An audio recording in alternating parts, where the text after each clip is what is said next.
Fala galera, seja bem-vindo a mais um vídeo aqui da Raiz e Projetos Digitais e hoje a gente vai conversar sobre qualificação de leads. Roda a vinheta. O que a gente precisa entender quando a gente está falando de qualificação de leads, e aí a gente está falando especialmente para empresas que têm vendas complexas, que são B2B, onde a gente vai gerar o lead para depois ir para um processo comercial, o que a gente precisa entender é a diferença entre MQL e SQL, né? Ou lead, MQL e SQL, que isso segue uma etapa de funil, né? Então, por que é importante a gente estabelecer essas etapas e entender aonde começa um e termina o outro?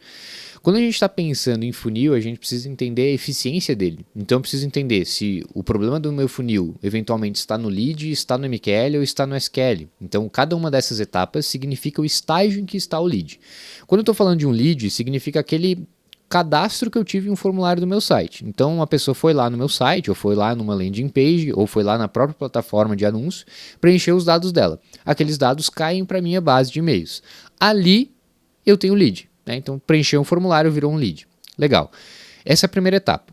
Depois que o lead cai, a gente vai definir se esse lead é um MQL ou não. O que é MQL? É Marketing Qualified Lead, ou seja, é um lead qualificado pelo marketing. E como que a gente determina se um lead é qualificado pelo marketing? A gente precisa entender qual que é o perfil desse lead, ou seja, quais as características que fazem dele um lead qualificado para o marketing. Então, o que a gente faz para determinar isso? A gente estabelece um documento de SLA que vai me dizer, por exemplo, o lead vai ser um MQL quando ele for de uma empresa com mais de 50 funcionários, no setor de agro, por exemplo, no agronegócio. Se ele tiver essas características, ele vira um MQL. Caso contrário, ele vai ser um lead desqualificado.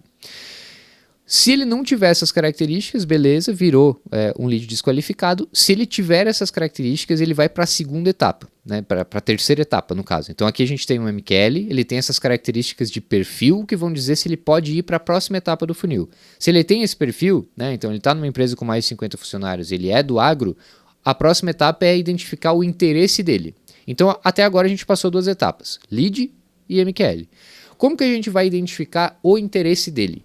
O nosso SDR ou o nosso vendedor, dependendo da empresa, vai entrar em contato com esse cara que é um MQL, ou seja, que ele tem as características de perfil acordadas no documento de SLA, e aí ele vai confirmar o interesse que esse cara teve em preencher o formulário. Então o formulário era para uma levantada de mão para o processo comercial, então ele solicitou um contato para o processo comercial. Se o meu SDR ligou para ele, confirmou o interesse e marcou uma reunião, ele vira um SQL, porque quer dizer que ele tem interesse. Então ele tem todas as características, ele tem perfil e tem interesse e ele pode seguir no processo comercial. Então foi marcada uma reunião, a gente vai continuar no processo comercial. Então, basicamente, um lead é o cara que preenche um formulário, um MQL é um cara que preencheu o formulário e tem as características de perfil, e um SQL é um lead que preencheu o formulário, tem perfil e também tem interesse e agora pode ir para o processo comercial, desenvolver aí o diagnóstico e desenvolver a condução do processo de vendas. Beleza? Essas são as diferenças entre lead, MQL e SQL. Se você ficou com alguma dúvida, deixa aqui nos comentários que vai ser um prazer responder. Se esse vídeo te ajudou, não esquece de deixar o like, se inscrever aqui no canal, porque o nosso objetivo é sempre te ajudar a desmistificar as métricas, as características e as definições do marketing para no fim das contas te ajudar a montar uma estrutura melhor e botar mais dinheiro no seu bolso. Abraço e até o próximo vídeo.